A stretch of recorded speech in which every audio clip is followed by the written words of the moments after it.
Hello, welcome to Web of Stories. My name is Melinda and I am here with my weekly wrap up. I'm filming this on November 1st and I was thinking maybe I should just combine my weekly and my monthly wrap up. I think that would be a really long video because I have one book today I have quite a bit to talk about. And then I know that at least one book I was going to go back and revisit during my monthly wrap up. So I thought, for the sake of trying to keep these videos at reasonable length, I'm just going to divide them up. But yes, so welcome to November. Last night was, of course, Halloween. It was a very rainy Halloween here, so we didn't get quite as many trick-or-treaters as we usually do. We have gotten upwards of 300 trick-or-treaters in our neighborhood. I didn't count last year how many we had, but we had 2 Costco bags of candy and we used up 1.5 of them. However, my son did get all the Kit Kats out of one of them, so we probably had about 100 trick-or-treaters. So yeah, my kids did, of course, go trick-or-treating, and I'll put up a picture of them while that's going. So my son was Marty McFly. I thought he made a very good Marty McFly. And then my daughter was going to be a plague doctor. So we had the mask and everything. But then when she went out, she realized she couldn't see. So in the rain, she switched to this werewolf mask that my son had that my husband was wearing. So she went a plague doctor and she came back a werewolf. So that was our Halloween. Now, as for me, I am ready to move on now. We did finish watching Agatha All Along, which was fan-freaking-tastic. Fantastic. In fact, my brother-in-law is visiting right now, and he hasn't watched the series, and I think my son and I might make him like binge it all with us today so we can watch it over again. I would say in my rankings of Marvel, the MCU TV shows, it's tied for second place with WandaVision, which makes sense because it's the sequel to WandaVision. And apparently that's going to be a trilogy, with Vision Quest being the third movie, which is going to be done by the same person. The same person did WandaVision and Agatha All Along. So, it makes sense that they're both really good. Best series, though, is still Loki. Anyway, so we really enjoyed that. And then last night before the kids went out, we started watching The Shining, which I'd never seen or read. We didn't get that far into it. I kind of lost interest.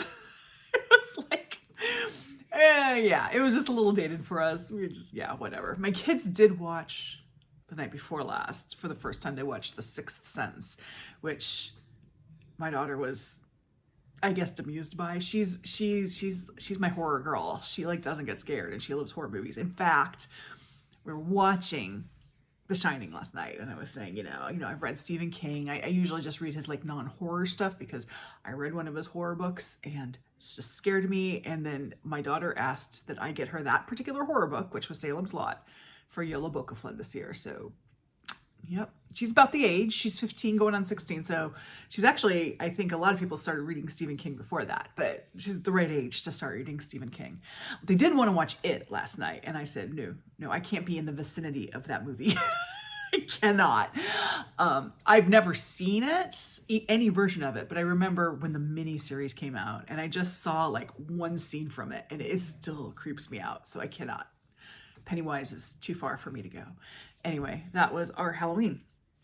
And so let me get to my reading for this week. And as I said, probably right after I film this, I will put together my monthly wrap-up, so I'll be wearing the same thing and all that. I have 3 books here to finish. And before I get into it, I need to talk about something that's been going on. And I know I'm not the only person dealing with this, but election stress has been kind of affecting my reading in a lot of ways. And it does come into play with one of the books here.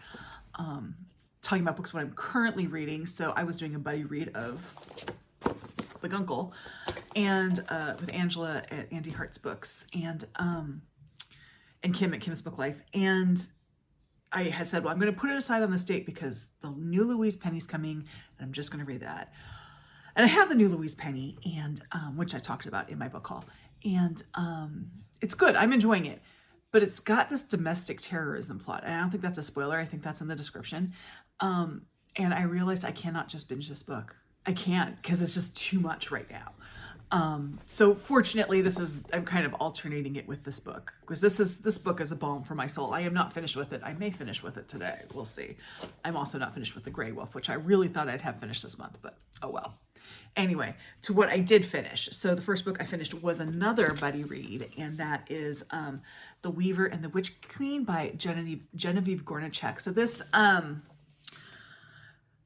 the centers around 3, but really only 2 women.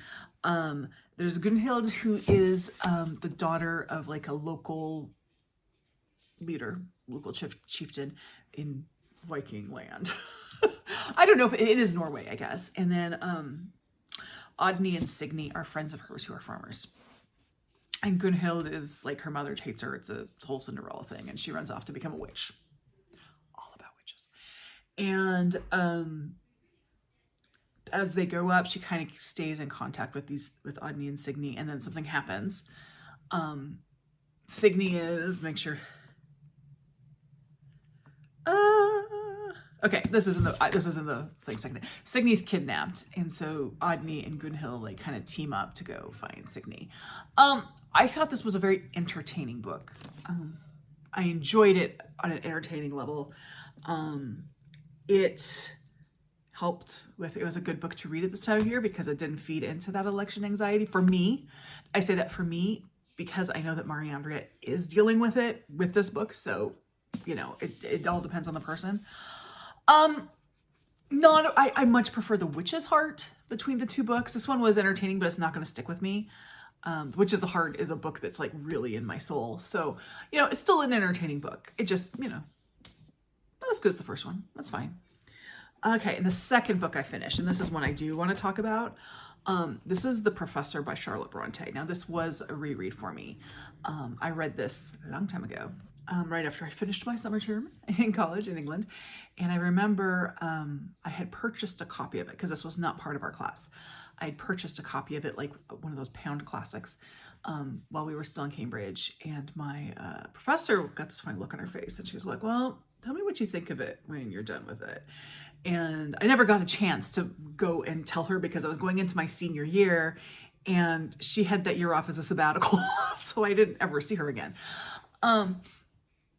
But I do remember I didn't like it. So I went into this book knowing I wasn't going to like it. And that's fine. I mean, I wasn't reading this book to like, I reread Persuasion earlier this year in hopes that I would like it more, and which I did. This one, I wasn't expecting to like it more. It's just, that was not my purpose of this book. And I know that sounds weird to read a book you know you're not going to like, but there you go. So I'm going to say something about this book that I really try not to say about books. And I'm very careful. If I do opt to say this book, I'm very careful that I mean it. And I'm not just throwing this around.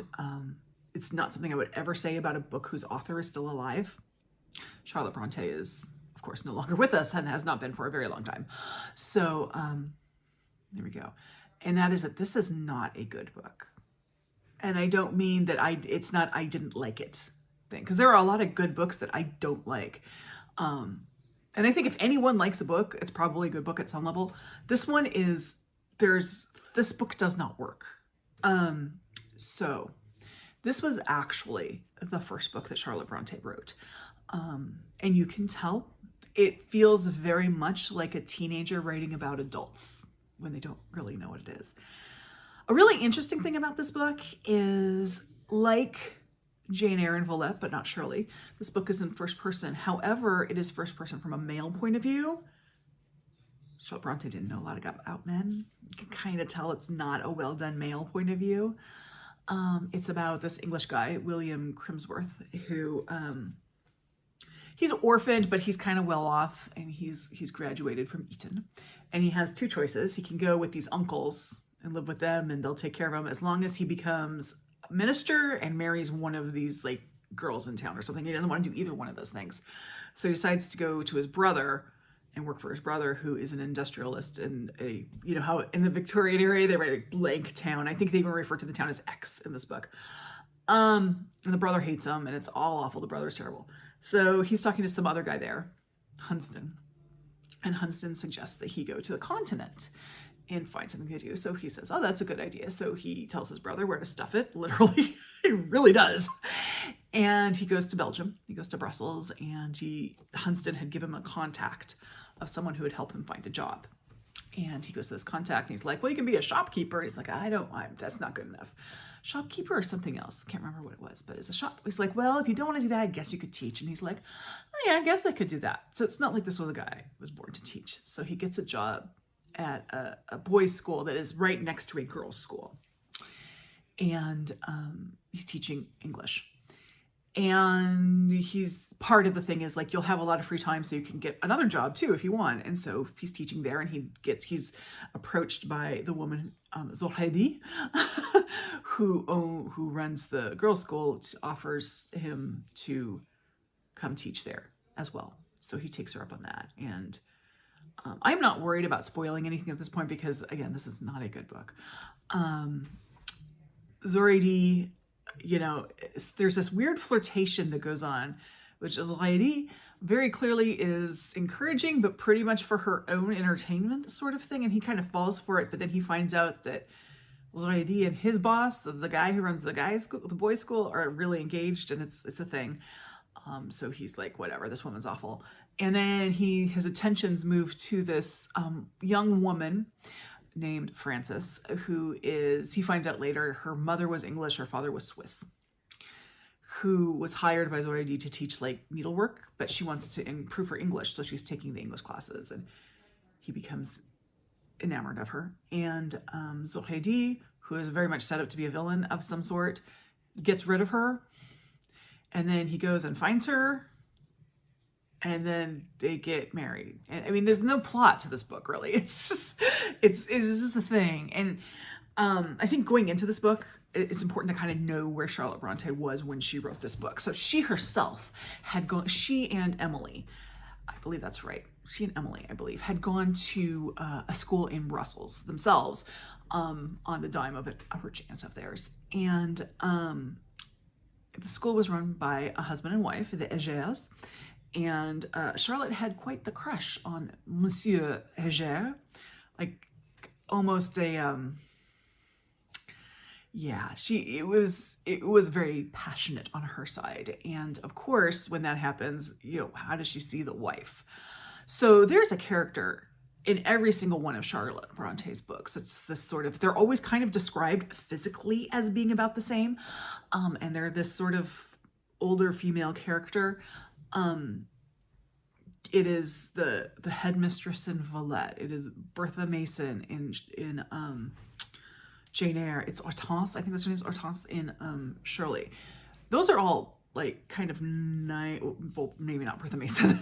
Kind of, they're a little softer versions. This one's not soft. So she's going after this guy's wife in this book with Joukhadar, and she's clearly writing like her own fantasy here that she is Frances and Monsieur Heger is William Crimsworth. So that's what this book is. It's like her working out her obsession. It also has a lot of the very negative sides of Charlotte Brontë. Charlotte Brontë was very anti-Semitic. She's very anti-Catholic. She was anti anyone who wasn't English, and she does not hide any of that in this book. I mean, she doesn't always hide it in other books either, but it is really out there in this book. Yeah. I mean, as I said, I have read this before, but I have also this year, December of last year, I reread Villette, and then this past summer I reread Shirley. So Villette, Shirley, and The Professor were her books I didn't really remember very well, so I reread them. I've reread Jane Eyre many times, so that's fine, but this was the last of those that I had to reread. And sorry, my nose is itchy, as we all know. I always have an itchy nose in my videos. Anyway, this book is, it's got a lot of problems with it. Now, the publication story of this is a little bit interesting, is that let's go back to another book. Let's go back to Go Set a Watchman by Harper Lee. Remember, Harper Lee died, and then all of a sudden this second book comes out, which really wasn't a second book, and it was marketed as being a sequel to Kill a Mockingbird, but it was not. It was like the first book that she published, and the publisher said, no, we kind of like this kid, you know, when the main character talks about her life as a kid, we like that, so why don't you write about that? And that's how To Kill a Mockingbird came out. Harper Lee never wanted this book published, but greedy lawyer published it. So in this case, it is similar in that it is the first book she published, and it was It was the first book she wrote, excuse me. And it was turned down repeatedly by publishers. And the thing is, when that happens, it's usually, and I felt this way about Go Set a Watchman too, it's usually turned down for a reason. I mean, Go Set a Watchman, also not a good book. There are things that are structurally wrong with that book. The writing is a lot better in Go Set a Watchman, but there's just, that book didn't work. Like, this book doesn't work. The difference, of course, is that Charlotte Brontë did want this book published. And so when she died at a relatively early age, she had 3 books out. She was already a commercial success. And of course, her publishers wanted something more. You know, The Well, they found out The Well was not completely dry. And her husband, Arthur Bell Nichols, edited this book. So there is that. There's this second level of her husband had edited this book, which you kind of do need to take into account. But he edited this book, and at that point, they'll publish anything, and that's how this book ultimately got published. It's not good. It's just like not good. It's a problematic, not well written book at all. All that being said, would I recommend this book? I actually would recommend this book to a very specific reader. I would recommend this book to someone like me who really loves the Brontes and wants to know how they tick. Because this book, while it is not a good book, reveals a lot about Charlotte Brontë as a person, if you're able to stick with it. So that would be the only reason why I would suggest anyone read this book. The other thing I forgot to mention about this book is, and why I think this book should never have been published, is even though this book kept getting rejected, when she wrote Villette, she actually mined stuff from Villette, from this book, from the professor in Villette. In fact, when I reread Villette last December for Remember December, I had these vague memories of things that happened in it. Very vague, because I couldn't remember much about it at all. Very vague. And then as I was reading it, there were a couple things that I remembered that did not actually happen in Villette. They happened in the professor. So that's another reason why I think, like, no, this book should not have been, from a publishing point of view, you shouldn't have done that. That's like, you shouldn't have published Go Set a Watchman. Of course, the main reason why you shouldn't have published Go Set a Watchman is Harper Lee didn't want it published. But still, for other reasons, like, this is not a good book for just very objective reasons, and it was mined for something else. And so yes, that's my issue with the professor. Now, that also being said, I'm also kind of glad I read it, because I have been saying when I reread Villette and Shirley that I really felt like Jane Eyre was a fluke, and I do still feel that way, that Charlotte Brontë, if you look at the scope of her work, she's probably not as good a writer as you think she is. She just got really lucky with Jane Eyre, because I do think Jane Eyre is a wonderful book. I'm not saying anything against it. I'm just saying her as a writer is probably not accurately represented by Jane Eyre. But reading this book made me feel more favorable about Shirley and Villette. I will probably not ever read this book again. I think I am done reading The Professor. I don't see a need for me to ever read The Professor again. I would probably read down the road at some point, reread Shirley and Villette, especially after having reread The Professor, because I do think that I didn't have a horrible experience with Shirley, but I did not have a pleasant experience with Villette. I think that I would have a better experience with Villette after having read The Professor, and not even because it's a comparison thing. I think that it just, you have, and maybe it is a comparison thing. You have this lens, and you have Jane Eyre. If you've only read Jane Eyre and you go in and you read Shirley and Villette, you're like, what happened? But if you read Jane Eyre and The Professor, and then you read Shirley and Villette, I think Shirley and Villette are going to come off a lot better. So that's kind of my thoughts on The Professor. Again, there's a very specific reader I would recommend this to for a very specific reason, and if you do not fall into that, don't read this book. Okay, the third book I have is one that, unfortunately, really at this point, I don't want to say suffered, because this is actually a really good book, and I would recommend it to other people. I also will probably reread it in the future, but I think that this was not a good time for me to read it because of election stress. Because I had a lot of trouble focusing on it. And that is for my book club, which is tomorrow, so it's going to be a fun, interesting book club. The 30 Names of Gnight by Zeyn Joukhadar. It's about a closeted trans young man, Syrian American, who hasn't really come out. So there's a lot of, you know, in fact, well, I'll get to it. It's a dual timeline. There's his timeline, and then there's a timeline of this woman named Layla, whose journal he found, who was an artist who drew birds. The trans character, his mother is deceased, but she's kind of haunting him, and his life is kind of at a standstill because of this. And through finding this journal of Layla, the other character, and reading it and seeing what she experienced, and also, you know, kind of working through his own life, he's able to kind of work through that grief a bit. In fact, the characters, the chapters go between Layla, and they're labeled like chapter 2, Layla, and then for most of the book, the other one is, the name is crossed out. That's the dead name. I can't even remember if the dead name is ever used in this book.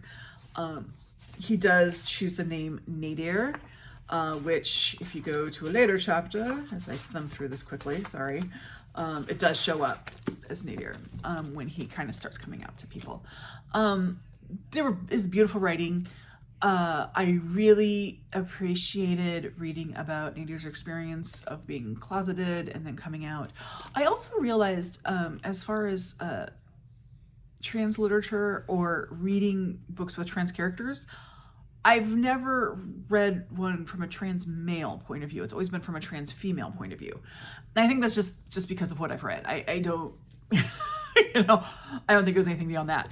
But so it was interesting reading that because I hadn't read that point of view. It is lovely. Definitely, I would recommend it. I just can't speak too much about it because I was having a hard time, not because of the book, but because of the world, I was having a hard time concentrating on it. So those are the books that I finished this week. I am still reading The Grey Wolf, and I'm still reading The Guncle, which is a balm to my soul. And I can't wait to tell you about what I think, because I have a little story about this one too. I might actually finish this one today. I might finish well, I don't know, I might finish The Grey Wolf today, we'll see. So yeah, nonfiction November is coming up. I need to finalize with Kim if we're gonna do our buddy read of Hill Women. So it kind of depends on like what I'm gonna start with. Otherwise I think I might start with The Demon of Unrest. I have another buddy read I need to kind of like make sure we schedule in. And so yeah, I'm looking forward to that. I didn't get to read all the spooky books I wanted to during spooky season, but that's fine. You can read spooky books whenever you want. There you go. I don't know if I'll read any before the end of the year, but I can read them whenever. So yeah. Anyway, thank you very much. I am going to, you know, on Tuesday, you will see my monthly review. And I'm going to do, I can't remember what my other videos are. But I have started, and I think this is kind of like a coping mechanism dealing with the election stress. I've started planning my 2025 reading. So I have, and I might film that today, I have my 2025 self-destruct list, which I was going to do as a try a chapter vlog, but it's not very interesting. So I'm just going to go through what I have. And then I also have, and I'll do a video on this, 6 classics. I added a 6th one. 6 classics that I intend to read in 2025 that I will tell you about. They won't be the only classics I read, but these 6 are ones I am definitely going to read. So anyway, that is that. I'm going to go figure out my October reading and film another video, and I'll talk to you later. Bye-bye.